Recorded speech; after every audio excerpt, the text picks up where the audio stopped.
How did you stay motivated throughout all these networking calls? Because it took a few months, but you stay motivated each and every day. First and foremost, I focused on the process, and I focused on, being present in all of those great conversations. I mean, you get the opportunity to speak to a bunch of amazing people that have incredible advice and insights about what you're going through at the time.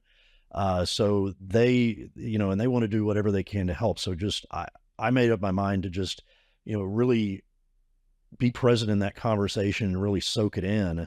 And truthfully, I really enjoyed those conversations. So I did, it really didn't bother me that it took a while. But it's understandable that some people would think that, they should expect something, really fast. I always tried to remind myself that, I'm not looking for a job. I'm looking for the job. And, and so to do that, my expectation was, I'm going to put in the effort and it may take a while, but it's going to, when I leave my old job, I want it to be for the perfect thing. I want it to be for something that everybody on my old team would say, man, you're crazy if you don't do that. And that's what ended up happening. You really embraced not only the networking process during the job search, but when you became a CTO, you continued and you joined an organization called Seven CTOs. And you continued this networking process. Tell us, why did you join it and what did you get out of joining this organization? Okay. Well, when I became a CTO, I realized that, the old saying is really true, that it can be lonely at the top, and that there's a lot of questions and a lot of ambiguity there, that and there's not a lot of place to go for answers. And even looking around the Service Academy alumni, this is a technology organization. It's fairly specialized. So Seven CTOs was a group of the membership is several hundred technology executives, CTOs, and VPs of engineering, and that gave me kind of a place where I could go, where there were a lot of experienced people that had kind of been there and done that and could give advice, and honestly, a community that I was able to give back to in several ways. So it was a really fantastic experience, and I really would advise anybody, whatever field you happen to be in, to find one or two professional organizations that you can connect with, so that you can, network with those types of individuals, just to make yourself a better professional. So I was really interested when you told me about Seven CTOs that you joined it. And what did you get out of this organization over the last few years that made you a better CTO, a better professional? So when you join, they've got a variety of activities. So you got weekly calls that are, kind of topical, and topic du jour or topic of the week.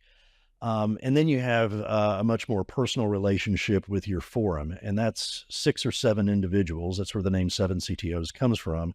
That they put you together, and you have meetings once a month, extended meetings once a month, and you really, really get to know these people, and you have challenge processing, where you're able to bring up problems and get advice from, all of these people that are really in the same boat you are, and have the same problems you do.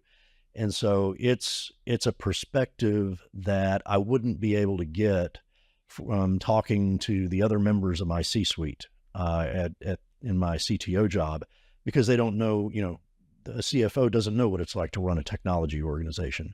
A CEO doesn't know what it's like to run a technology organization. So this community was able to be a sounding board and, kind of advisory to me, in ways that I could never get from the people that I worked with. Steve, you made this move into a CTO role. What was different about this career move from the past roles that you had?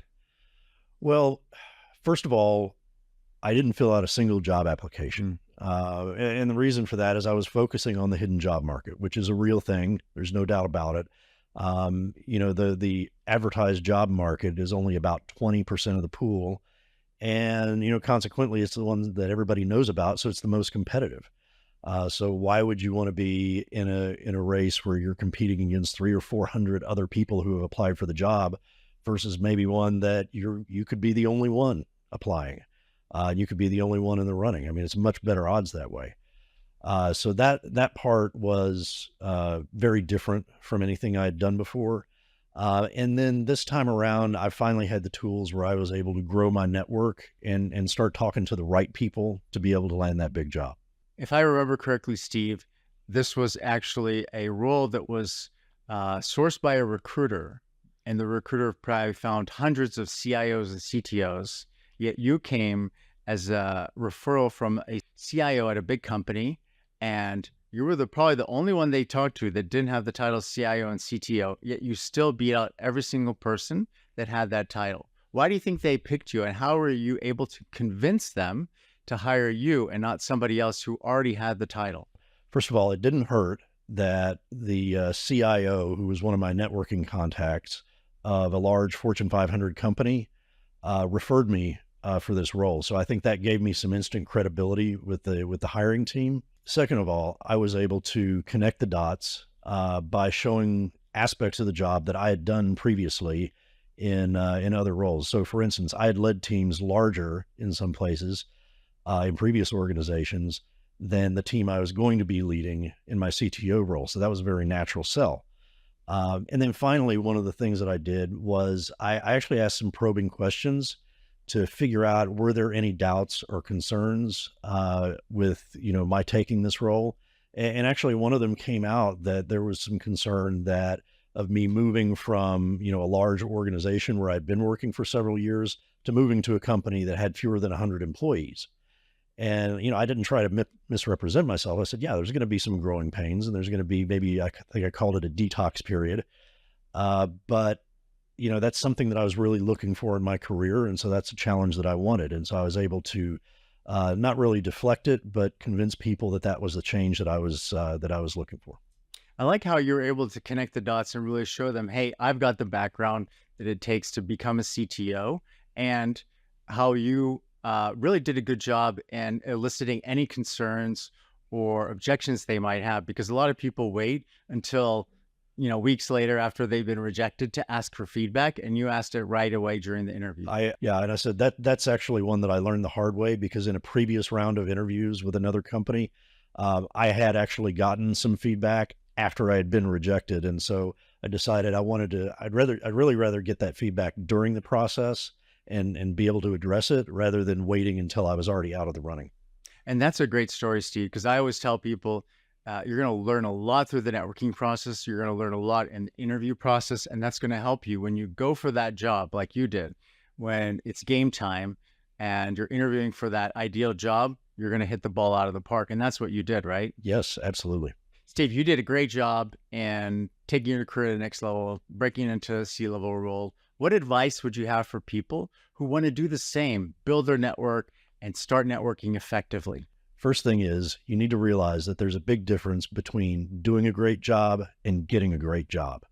And so you need to focus on those skills that you can use to market yourself and to find that next big opportunity. Second of all, building your network and meeting new people and talking to strangers, it's a lot easier if you have the skills and the tools to communicate more effectively and to build your network. So definitely, when you're looking for people to connect with, look for 2 to 3 points of commonality, and it just makes that process a lot easier and a lot smoother, and honestly a lot faster.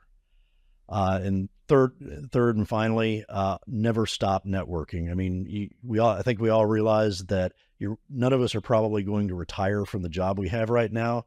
So you're going to need a strong network the next time you're looking for something. And if you keep that process going, it's going to be just that much easier the next time, and you're going to be even more successful.